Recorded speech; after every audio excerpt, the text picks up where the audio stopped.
Hello friends, स्वागत है आप सभी का हमारे यूट्यूब चैनल टारगेट विद श्रेष्ठ में।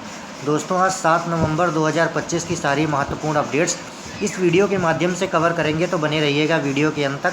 इससे पहले अगर आप चैनल पर नए हैं तो चैनल को सब्सक्राइब करके बेल आइकन ऑन कर दीजिए, ताकि मेरे द्वारा लाई जाने वाली हर वीडियोज़ आप तक आसानी से पहुँच सके। दोस्तों, इस चैनल के माध्यम से आप लोगों को डेली मॉर्निंग में अपडेट प्रोवाइड कराई जाती है। साथ ही विद्यार्थी जीवन से संबंधित जितनी भी महत्वपूर्ण अपडेट आती हैं वो सब आपको इस चैनल के माध्यम से प्रोवाइड करा दी जाती हैं। साथ ही अभ्यर्थियों के लिए गवर्नमेंट एग्ज़ाम से संबंधित जितनी भी लेटेस्ट वैकेंसी आती हैं या एग्ज़ाम रिजल्ट आते हैं वो सब कुछ आप लोगों को इस चैनल के माध्यम से प्रोवाइड कराए जाते हैं। तो आप लोग चैनल को ज़रूर सब्सक्राइब कर लीजिए। चैनल सब्सक्राइब किए रहेंगे तो मेरे द्वारा जो भी वीडियोज़ लाई जाएंगी लेटेस्ट अपडेट से रिलेटेड वो आप लोगों तक आसानी से पहुंच जाएंगी। तो चलिए वीडियो को स्टार्ट करते हैं। दोस्तों, सबसे पहली न्यूज़ हमारी जो है शिक्षा सेवा चयन आयोग से लेकर के आ रही है। इसमें बताया गया है कि इस वर्ष प्रतीक्षा नए साल में 24,000 से ज़्यादा पदों पर शिक्षक भर्तियां होंगी। यहाँ बताया गया शिक्षक भर्तियां करने के लिए वर्ष 2024 में क्रियाशील हुआ नवगठित उत्तर प्रदेश शिक्षा सेवा चयन आयोग अब तक ना नई शिक्षक भर्तियां करा सका और ना ही अब वर्ष 2025 में करा सकेगा। ऐसा नहीं है कि एडेड महाविद्यालयों में असिस्टेंट प्रोफेसर के तथा एडेड माध्यमिक विद्यालयों में प्रशिक्षित स्नातक शिक्षक टीजीटी एवं प्रवक्ता संवर्ग पीजीटी तथा प्रधानाचार्य के पद रिक्त नहीं हैं। प्रदेश भर में असिस्टेंट प्रोफेसर के करीब 950, प्राचार्य के 100 पद तथा टीजीटी पीजीटी और प्रधानाचार्य को मिलाकर के करीब 23,000 पद रिक्त होने का विवरण शिक्षा निदेशालय ने जुटा लिया है। लेकिन ई अध्याचन लेने के लिए उत्तर प्रदेश शिक्षा सेवा चयन आयोग का पोर्टल अभी तैयार नहीं है। कुछ दिनों में पोर्टल तैयार हो जाने पर इस साल में करीब पौने 2 महीने ही शेष होने का कारण इस कारण नई भर्ती परीक्षाओं का आयोजन संभव नहीं है। ऐसे में यह भर्तियां अब नए साल में ही हो सकेंगी। वर्ष 2023 में गठित किए गए शिक्षा सेवा चयन आयोग में सृजित पूरे पद आज तक नहीं भरे जा सके। उप सचिव के 4 सृजित पदों में चारों आज तक कभी भरे नहीं रहे। अधिकतम 3 उप सचिव ही रहे। वर्तमान में 2 ही कार्यरत हैं। अपने 1 वर्ष के कार्यकाल में कोई नई शिक्षक भर्ती नहीं दे पाने वाली प्रोफेसर कीर्ति पांडे ने 22 सितंबर 2025 को पद से त्यागपत्र दे दिया। उसके बाद से नए अध्यक्ष के चयन की प्रक्रिया चल रही है। जल्द नया अध्यक्ष मिलने की उम्मीद है। नया अध्यक्ष के आने के बाद ही शिक्षक भर्तियां शुरू हो सकेंगी। यहाँ महत्वपूर्ण तथ्य यह भी है कि कोई शिक्षक भर्ती साक्षात्कार कराने के साथ पूरी करने की प्रक्रिया में कितनी भी जल्दी किए जाने पर कम से कम 3 से 4 माह लगते हैं। ऐसे में ई पोर्टल तैयार कराने के बाद नए अध्यक्ष के लिए उच्च एवं माध्यमिक शिक्षा विभागों से ऑनलाइन अध्याचन मंगाकर इस साल परीक्षा आयोजन कराना अब संभव नहीं है। इस कारण शिक्षक भर्ती आने की प्रतीक्षा कर रहे प्रतियोगियों को एडेड विद्यालयों की शिक्षक भर्ती के लिए नए वर्ष का इंतजार करना पड़ेगा। आप लोग जानते हैं कि शिक्षा सेवा चयन आयोग में अभी जो है कोई भी स्थायी अध्यक्ष की नियुक्ति नहीं की गई है। अभी हाल ही में एक न्यूज़ आई थी जिसमें बताया गया था कि नवंबर माह में जो है नए अध्यक्ष की नियुक्ति कर दी जाएगी। आप लोग मान के चलिए कि टीजीटी 2022 की परीक्षा जो है दिसंबर माह में अब होना नामुमकिन है, क्योंकि अगर नवंबर में नए अध्यक्ष की नियुक्ति हो भी जाती है तब भी नए अध्यक्ष के आने के बाद 20 से 25 दिनों में क्या नया अध्यक्ष टीजीटी 2022 की परीक्षा करा सकेगा, क्योंकि इसमें वो फिर से नए सिरे से परीक्षा एजेंसी का चयन करेगा। जो एक्सपर्ट होंगे प्रश्न पत्र तैयार करेंगे उनका चयन करेगा। तो इन सब मामलों में अभी थोड़ा समय लगेगा। ऐसे मान के चलिए जनवरी में सारा शेड्यूल व्यस्त है, सारी परीक्षाएं लगी हुई हैं।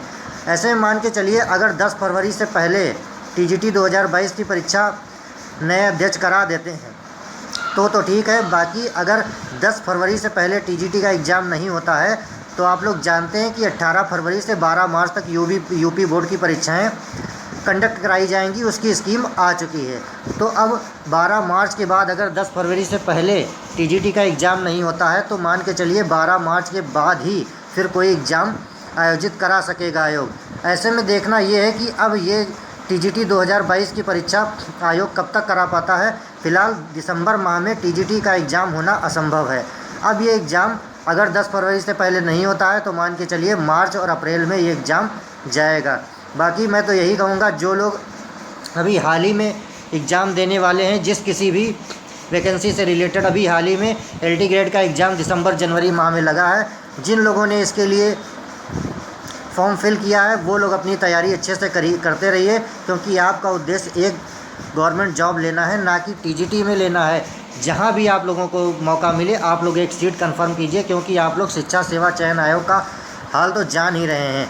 क्योंकि 2022 की परीक्षा 3 से 4 साल हो गए हैं, अभी तक ऑर्गेनाइज नहीं करा सकी है। बाकी अब ये कब तक आयोजित कराई जाएगी ये भी अभी तक कोई निश्चित नहीं है। बाकी आप लोग मान के चलिए, अगर 10 फरवरी से पहले परीक्षा हो जाती है टीजीटी की तब तो ठीक है, नहीं तो ये परीक्षा जो है मार्च अप्रैल के महीने में जाएगी। चलिए बढ़ते हैं अपनी अगली न्यूज़ की तरफ।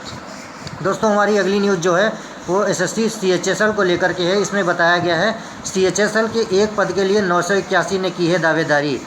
यहाँ बताया गया कर्मचारी चयन आयोग की संयुक्त उच्च माध्यमिक स्तरीय सीएचएसएल भर्ती परीक्षा में अभ्यर्थियों के बीच कड़ी स्पर्धा होगी। आयोग की इस भर्ती के लिए 30.73 लाख से अधिक आवेदन आए हैं और एक पद पर 981 से अधिक दावेदार हैं। आयोग की ओर से सीएचएसएल 2025 भर्ती के अंतर्गत 3131 पदों के लिए 23 जून से 18 जुलाई के बीच ऑनलाइन आवेदन मांगे गए थे। इसके तहत lower division clerk, junior secretariat assistant एवं डाटा एंट्री ऑपरेटर के पदों पर भर्ती की जाएगी। आयोग की इस भर्ती को लेकर प्रतियोगियों में काफ़ी क्रेज हो रहा है और देश भर के कुल 30,73,101 अभ्यर्थियों ने आवेदन किया है।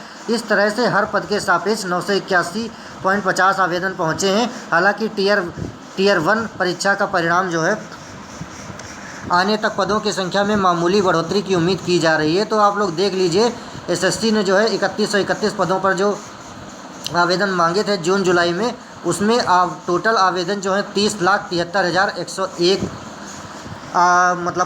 आवेदन आए हैं। इसमें जो है कड़ी प्रतिस्पर्धा होने की उम्मीद जताई जा रही है। आप लोग इसके लिए अच्छे से तैयारी करिए ताकि इसमें जो है आप लोग एक सीट कंफर्म कर सकें।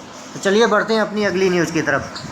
दोस्तों हमारी अगली न्यूज़ जो है वो इसमें बताया गया है कि राज्य व सीएम शिक्षक पुरस्कार के लिए अब 15 से आवेदन किए जाएंगे।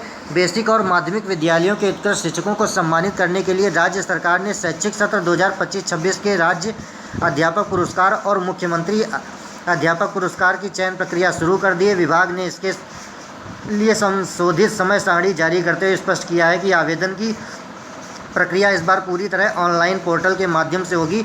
15 नवंबर से 5 दिसंबर 2025 तक शिक्षक ऑनलाइन आवेदन कर सकेंगे। पूर्व में 1 जून से 15 जून तक आवेदन का मौका मिलता था। संशोधित समय सारणी के अनुसार जिला समिति 6 दिसंबर से 15 दिसंबर तक प्राप्त आवेदनों की जांच कर पात्र शिक्षकों का चयन करेगी और प्रस्ताव मंडलीय समिति को ऑनलाइन भेजेगी। मंडलीय समिति 16 दिसंबर से 25 दिसंबर के बीच चयनित नामों को निदेशालय स्तरीय समिति को प्रेषित करेगी। तो आप ये देख लीजिए, शिक्षक पुरस्कार के लिए आवेदन जो है 15 से आवेदन मांगे जाएंगे। चलिए बढ़ते हैं अपनी अगली न्यूज़ की तरफ। दोस्तों हमारी अगली न्यूज़ जो है वो वन रक्षक भर्ती को लेकर के है।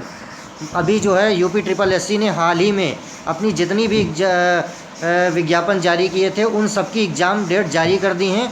इसी को लेकर इसमें आज एक न्यूज़ बताई गई है कि वन रक्षक की भर्ती परीक्षा जो है 9 को आयोजित कराई जाएगी। उत्तर प्रदेश अधीनस्थ सेवा चयन आयोग ने इस माह में होने वाली विभिन्न भर्ती परीक्षाओं का शेड्यूल जारी कर दिया है।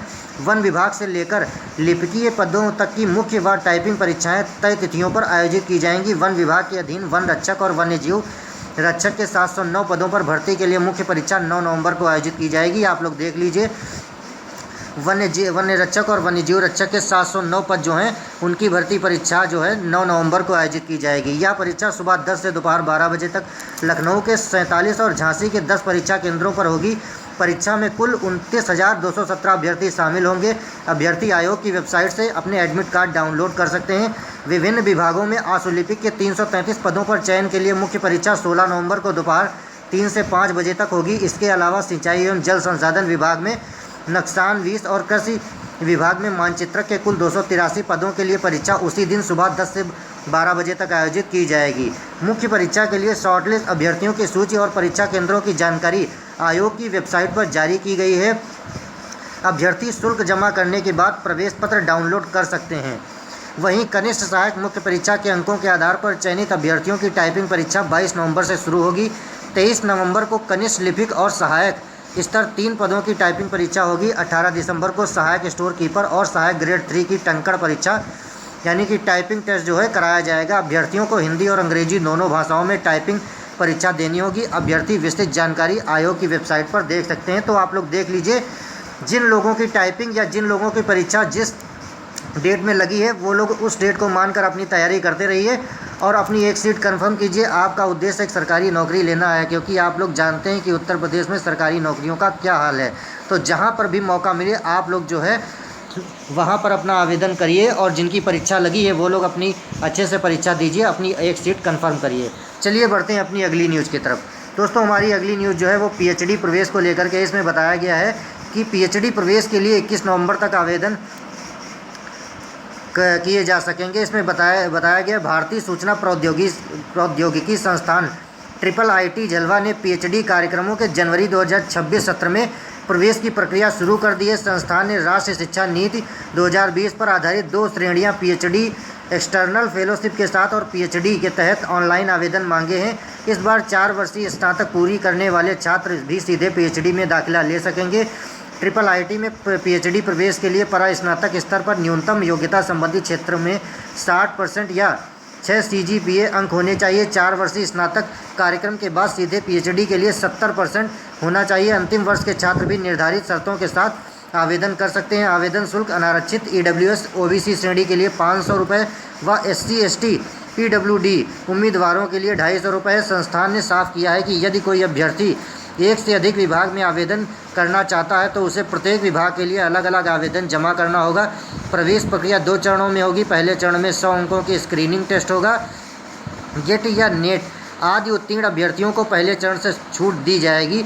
दूसरे चरण में साक्षात्कार होगा। तो आप लोग देख लीजिए कि ये पीएचडी प्रवेश के लिए 21 नवंबर तक आप लोग आवेदन कर सकते हैं। 8 और 9 दिसंबर को होगा साक्षात्कार। इसमें बताया गया पीएचडी प्रवेश के लिए आवेदन की अंतिम तिथि 21 नवंबर है। 28 नवंबर को अभ्यर्थियों की सूची जारी होगी। लिखित परीक्षा 8 दिसंबर को होगी। साक्षात्कार 8 व 9 दिसंबर को होगा और परिणाम 10 से 12 दिसंबर के बीच जारी होगा। वित्तीय सहायता के बगैर नियमित पीएचडी की अनुमति नहीं होगी। हालांकि वर्किंग प्रोफेशनल श्रेणी को इससे छूट है। आवेदन के लिए अभ्यर्थियों के पास B Tech, B pharma, M Tech, M pharma, MSc, MCA, MBA, MCOM व अन्य समकक्ष व्यावसायिक डिग्री होनी चाहिए। यदि अभ्यर्थी ने अपनी पिछली डिग्री भारत के बाहर से पूरी की है तो GRE या GMAT के स्कोर को भी माना जाएगा। तो आप लोग देख लीजिए पीएचडी प्रवेश के लिए जो है 21 नवंबर से आवेदन किए जाएंगे। उसकी परीक्षा जो है और साक्षात्कार 8 और 9 दिसंबर को आयोजित कराया जाएगा।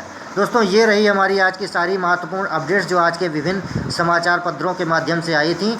दोस्तों वीडियो अच्छी लगी हो वीडियो को लाइक कीजिएगा, चैनल को सब्सक्राइब कीजिएगा और हाँ, TGT PGT एग्ज़ाम से रिलेटेड या शिक्षा सेवा चयन आयोग से रिलेटेड जो भी लेटेस्ट अपडेट निकल कर आती है वो आप लोगों को इस चैनल के माध्यम से प्रोवाइड करा दी जाएगी। या अन्य कोई भी राज्य में शिक्षक भर्तियाँ आती हैं या प्रवेश के तिथि आती है या जो भी एग्ज़ाम कंडक्ट कराने की तिथि आती है वो सभी आप लोगों को इस चैनल के माध्यम से सबसे पहले प्रोवाइड करा दी जाएगी। इसलिए कहता हूं कि आप लोग चैनल को ज़रूर सब्सक्राइब कर लीजिए। चैनल सब्सक्राइब किए रहेंगे तो जो भी लेटेस्ट अपडेट निकल कर आएगी आप लोगों को चैनल के माध्यम से प्रोवाइड करा दी जाएगी। फिर भी शिक्षा सेवा चयन आयोग से लेकर जो भी महत्वपूर्ण अपडेट आती है या TGT PGT एग्ज़ाम से लेकर रिलेटेड या असिस्टेंट प्रोफेसर साक्षात्कार से रिलेटेड जो भी अपडेट आती है वो आप लोगों को इस चैनल के माध्यम से सबसे पहले प्रोवाइड कराई जाएगी।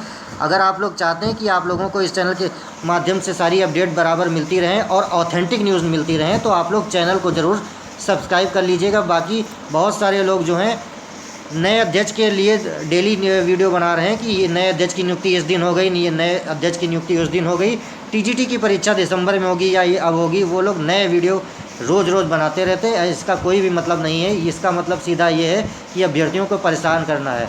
बाकी अगर आप लोग चाहते हैं कि ऑथेंटिक न्यूज़ मिले और सही जानकारी मिले तो आप लोग टारगेट विद श्रेष्ठ चैनल को सब्सक्राइब कर लीजिए। इस चैनल के माध्यम से आप लोगों को ऑथेंटिक न्यूज़ ही प्रोवाइड कराई जाएगी। बाकी आज की इस वीडियो में बस इतना ही। मिलते हैं नेक्स्ट वीडियो में, तब तक के लिए जय हिंद।